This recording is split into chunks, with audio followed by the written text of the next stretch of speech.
आजच्या लेक्चरमध्ये आपण रोजच्या जीवनामध्ये जे आपले वाक्य लागतात ते ट्रान्सलेट करण्याचा प्रयत्न करू, जेणेकरून तुम्हाला ते जेव्हा तुम्ही यूज कराल तेव्हा पटकन आठवतील आणि कामी येतील। ओके, सो बोर्डवर तुम्हाला खूप सगळे वेगवेगळ्या प्रकारचे वाक्य दिसतील। आज कुठला पॅसेज नाहीये, खूप अनेक वेगवेगळ्या प्रकारची वाक्य जे आपण रोजच्या जीवनात वापरतो। जसं की पहिलं वाक्य, आज मला खूप काम आहे। हे वाक्य आपल्याला खूप जास्त वेळा यूज करावं लागतं। बऱ्याच जणांना जेव्हा खूप जास्त काम असतं तेव्हा आपण ते वापरतो।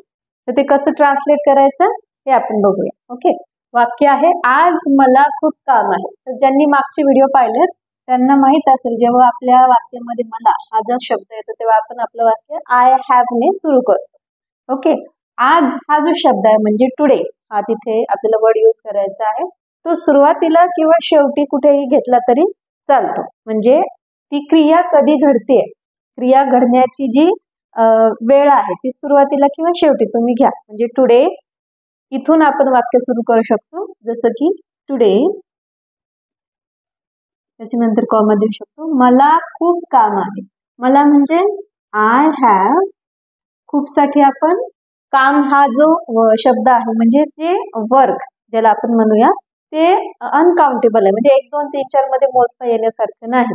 तर याच्या आधीच्या व्हिडिओमध्ये म्हणजे 2 व्हिडिओ सोडून जर तुम्ही मागचा व्हिडिओ पाहिला तर त्याच्यामध्ये मच आणि मेनी हे कसं यूज करायचंय त्यात मी सांगितलंय की आपल्याला मच कधी वापरायचंय, मेनी कधी वापरायचं।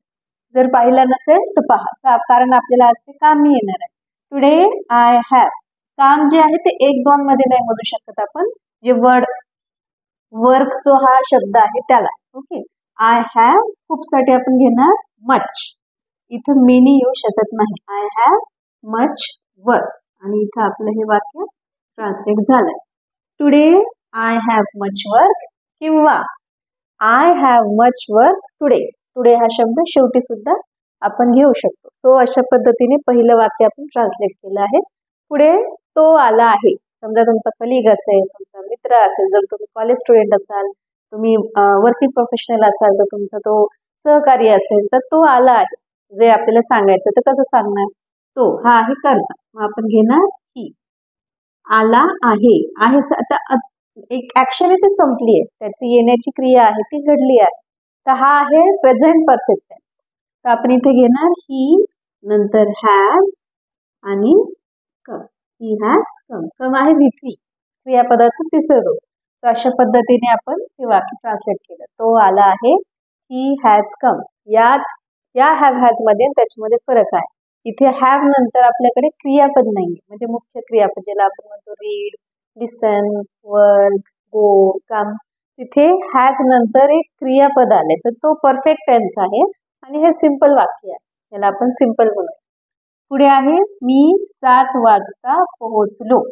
पोहोचलो, आता मागच्याच व्हिडिओमध्ये आपण पाहिलं की ऍक्शन संपली असं कळतंय आणि त्याच्यानंतर होतो, होता असं पास्ट टेन्स दाखवणारे शब्द नाहीये, पण ऍक्शन संपली हे कळतं, मग तो असतो सिंपल पास्ट टेन्स। इथं आपल्याला क्रियापद लगेच वापरायचंय कर्त्यानंतर। कर्ता आपला कुठला आहे, मी।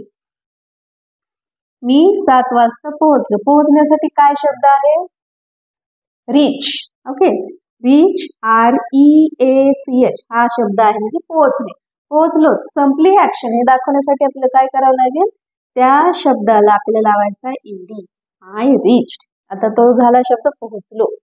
रीच फक्त जर आपण एवढंच ठेवलं रीच तर त्याचा अर्थ होतो पोहोचणे, टू रीच म्हणजे पोहोचणे।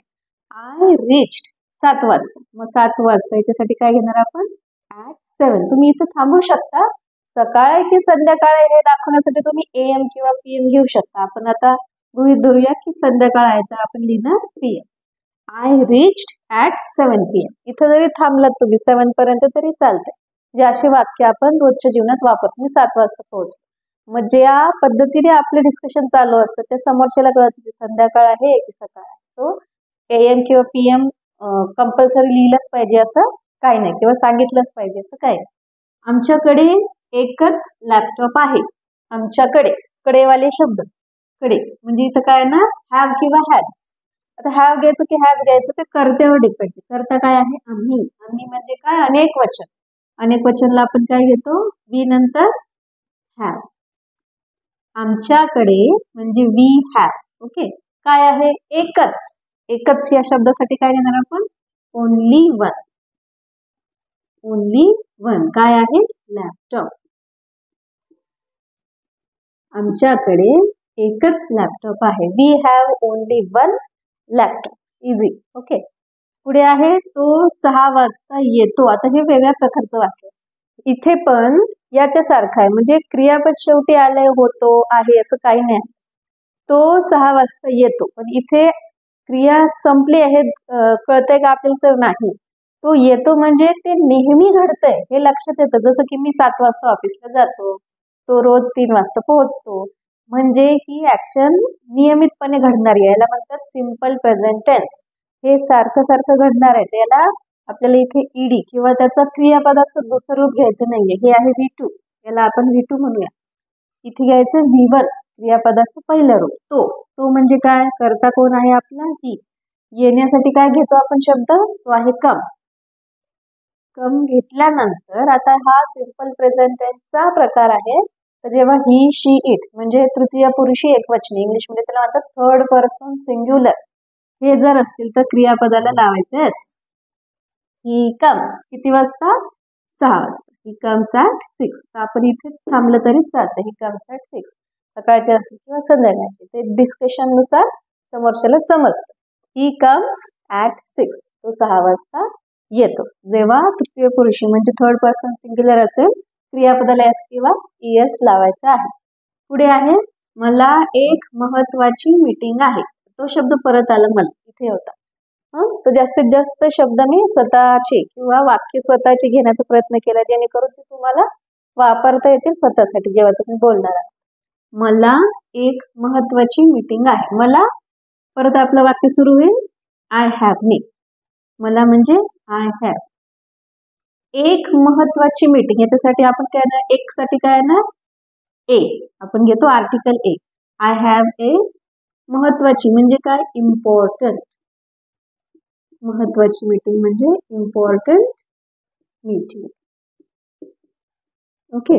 मला आणि आहे हे 2 शब्द इथे आले. आय हॅव हे 3 शब्द इथे आले. Important meeting. Okay sir.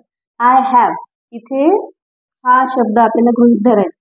जेव्हा आय हॅव नंतर आपल्याला आर्टिकल वापरायचंय एक, पण सुरुवातीच्या नंतर जो शब्द आहे तर ते पहिलं अक्षर त्याचं जर मराठीचं, आता चेक करायला सोपं आहे, मराठीचं स्वर असेल तर आपल्याला आर्टिकल अँड घ्यायचंय. आता याचं रिझन काय? जर आपण असंच ठेवलं, अँड घेतलं नाही, ए घेतलं, तर आपण त्याला म्हणतो आय हॅव अ ब्रदर. जसं की आय हॅव अ ब्रदर. अ आणि ई हे 2 काय झाले? समजा अँड नाही घेतले असं गृहीत धरू आपण इथे ए ठेवलं. सो अ आणि ई हे झाले दोन्ही स्वर. जेव्हा 2 स्वर एकत्र येतात तेव्हा ते मिक्स होऊन जातात एकमेकांमध्ये आणि तो शब्द स्पष्टपणे ऐकू येत नाही. म्हणून जेव्हा एक असा शब्द आहे की त्याचं अद्याक्षर म्हणजे पहिलं अक्षर, त्याचं साऊंड जो आहे तर त्याचं साऊंड जर स्वर असेल, मराठीचं स्वर बघायचं आपल्याला, इझी टू क्रॉस चेक. आपल्याला ते पडताळून बघायला पण किती सोपं आहे की आपलं पहिलं अक्षर जर स्वर दिसतंय तर आपल्याला अँड घ्यायचं. म्हणून जर आपण इथे अँड घेतला तर हा न जो आहे तो आहे व्यंजन. तो 2 स्वरांना सेपरेट ठेवतो आणि ऐकायलाही व्यवस्थित वाटतं. I have an important meeting today. Okay. So and कधी घ्यायचंय हे चेक करायचं आपल्याला. त्याचा पुढचा शब्द जो आहे त्याचं पहिलं अक्षर जर स्वर असेल तर अँड घ्यायचा. जर व्यंजन असेल, समजा इम्पॉर्टंट हा शब्द नसताच, मला एक मीटिंग आहे एवढंच असतं, तर आपण हे घेतलं असतं I have a meeting. I have a meeting. Okay. तर कारण हा शब्द जो आहे तो म ने सुरू होतो, ते आहे व्यंजन. व्यंजनांच्या आधी ए येत, स्वरांच्या आधी अँड येत. इझी. पुढे आहे त्यांच्याकडे फोन नाही. हे निगेटिव्ह वाक्य आहे. त्यांच्याकडे फोन नाही. त्यांच्याकडे कडेचे वाक्य आहे, आपल्याला घेणार हॅव हॅज घ्यावं लागेल. हॅव घ्यायचं की हॅज घ्यायचं कर्त्यावर डिपेंड आहे. कर्ता आहे त्यांच्याकडे म्हणजे अनेक वचन. मग आपण काय घेणार? दे. दे नंतर हॅव येतं. मी तर हॅव घेऊन चालणार नाही कारण वाक्य निगेटिव्ह आहे, त्याच्यात थोडा बदल करणं गरजेचं आहे. फोन नाही तर काय घेणार आपण? They do not have. तुम्ही डोंट हॅव पण घेऊ शकता, याला एकत्र करताय. Don't have. They don't have a phone. म्हणजेच इथं आपल्याला हॅव किंवा हॅज डायरेक्टली यूज करणं गरजेचं नव्हतं. तर आपल्याला इथे त्याच्यात बदल करायचा, कारण ते निगेटिव्ह करायचं. तर इथे झालं निगेटिव्ह, मग हॅव आलं. दे डोंट हॅव किंवा do not have a phone. This is how you can change. Negative वाक्य बनवताना थोडंसं लक्ष देणं गरजेचं असतं. पुढे, आज रविवार आहे. साधंसं वाक्य. आज हाच करता घेणार, तुमचं वाक्य सुरूच तिथून होणार. आज म्हणजे टुडे. इथून जाणार आपण शेवटी आहे. आहे एक वचनच असेल म्हणजे रविवार एकच वार आहे, मग आपण घेणार इज. टुडे इज आणि मग रविवार Sunday. Today is Sunday. Okay, आज रविवार आहे. Today is Sunday. तर अशा पद्धतीने आपण वाक्य ट्रान्सलेट कशी करायची हे छान पद्धतीने पाहिले. अजून 2 वाक्य शिल्लक आहेत, पण ते तुम्ही मला सांगणार आहात कमेंट सेक्शन मध्ये की ते चेंज कशा पद्धतीने होते. जर कन्फ्युजन होत असेल, चुकतंय असं वाटेल तरी ते टाईप करा. जर चुकलं तर मी सांगेलच की काय चुकलं आणि योग्य उत्तर काय आहे. पुढचे जे 2 वाक्य ते तुम्हाला होमवर्कसाठी आहेत ते असे आहेत. आज त्याचा वाढदिवस आहे. आज त्याचा वाढदिवस आहे. ह्या प्रकारचं वाक्य, सिंपल. आणि पुढे, मी एक पुस्तक वाचले. हे ह्या प्रकारचं वाक्य. क्रिया संपली आहे हे इथे आपण लक्षात येतं. तो प्रयत्न करा वाक्य ट्रान्सलेट करण्याचा. चुकलं तर चुकू द्या, चुकलं तर मी सांगेन.